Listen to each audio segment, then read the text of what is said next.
আগে প্রশাসন এসে আমাদের নজরদারি দিতে হবে আমাদের অবরোধ চলছে চলবে অবরোধ চলছে। শনিবার পূর্ব বর্ধমান জেলার মেমারির ২ নম্বর ব্লকের বিজুর ১ নম্বর গ্রাম পঞ্চায়েতের কন্দরপুর গ্রামে রাস্তা অবরোধ করে বিক্ষোভ দেখালো গ্রামবাসীরা। কন্দরপুর গ্রামের ভিতরে প্রায় ২.৫ কিলোমিটার রাস্তার বেহাল দশা। দীর্ঘ বছর ধরে কাঁচা রাস্তার উপর দিয়ে যাতায়াত করছে মানুষজন। সম্প্রতি ভারী বর্ষণে কালনা বর্ধমান রোডের একাংশ জলে নিমজ্জিত হওয়ার চরম সমস্যার সম্মুখীন হচ্ছে টোটো সহ ছোট চার চাকাগুলি। তাই কন্দরপুর গ্রামের ভিতর দিয়ে ওই গাড়িগুলি পাস করছিল, আর তাতেই বিক্ষোভে ফেটে পড়েন গ্রামের বাসিন্দারা। দীর্ঘদিন ধরে বঞ্চনার শিকার হয়ে আসছে। দীর্ঘদিন রাস্তাটা খারাপ, প্রশাসনকে বারবার জানিয়েও কোনো কাজ হয়নি। বিভিন্ন নেতা মন্ত্রী সবাইকে জানানো হয়েছে, তারা শুধু আশ্বাসই দিয়ে গেছেন, কিন্তু কোনো কাজ হয়নি। দীর্ঘদিন ধরে রাস্তাটা খারাপ। আমরা কন্দরপুর গ্রামের মানুষজন আমরা এইভাবেই যাতায়াত করি, আমাদের ছেলেমেয়েরা এইভাবেই স্কুলে যায়, আমরা রুগীদের ঘরে এইভাবেই হসপিটাল পর্যন্ত যা হোক করে পৌঁছায়। কারণ পাহাড়ি বাজার থেকে কোনো টোটো এসে পর্যন্ত একটা রুগীকে পর্যন্ত আমাদের তুলে নিয়ে যায় না।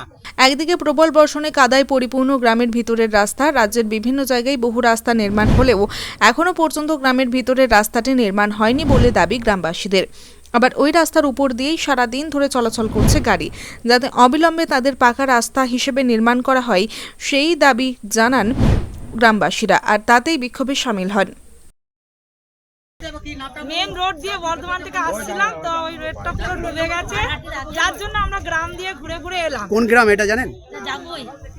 কন্দরপুর গ্রামের ভেতর দিয়ে এলাম, কিন্তু কন্দরপুর গ্রামের রাস্তা বেহাল। এখানকার যারা মানুষ স্থায়ী বাসিন্দা তারাও যে কি করে চলাফেরা করে আমাদের জানা নেই। আমরা খুব রিক্সে গাড়ি চালিয়ে এসেছি, কিন্তু ওরা পথ অবরোধ করেছে। ওদের অবরোধে আমরা সমর্থন, আমরা গাড়ি নিয়ে রিটার্ন বাড়ি যাচ্ছি। যাবো না, এনাদেরকে রিকোয়েস্ট করলে যেতে দিত, কিন্তু যাবো না।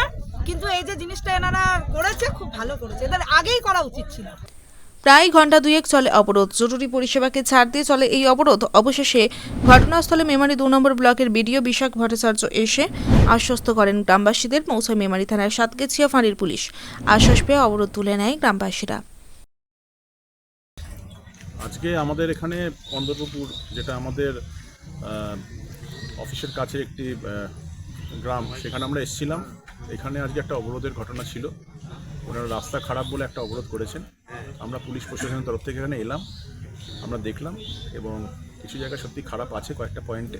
তো সেটা আমরা বললাম যে আমরা দেখছি, ব্লক থেকে একটা আমরা সার্ভে করার জন্য ইঞ্জিনিয়ারদের পাঠাবো, এবং তারপরে ব্যাপারটা সেইভাবে টেক আপ করা হবে। তোমরা কোন স্কুলে পড়ো? আমরা 10-এ পড়ি। কোন স্কুল? পাহাড়ি girls school, Baburam girls school. কোথা থেকে আসছো তোমরা? আমরা করুন থেকে আসছি। এটা কোন গ্রামের উপর দিয়ে যাচ্ছিলেন? এটা তো যাবো কি কারণে আটকেছে এখানে? হ্যাঁ, রাস্তা হয় না বলে। এই রাস্তা কি খুবই খারাপ? রাস্তা খুবই খারাপ। মৃত্যুঞ্জয় যশের রিপোর্ট, সুন্দর বাংলা নিউজ।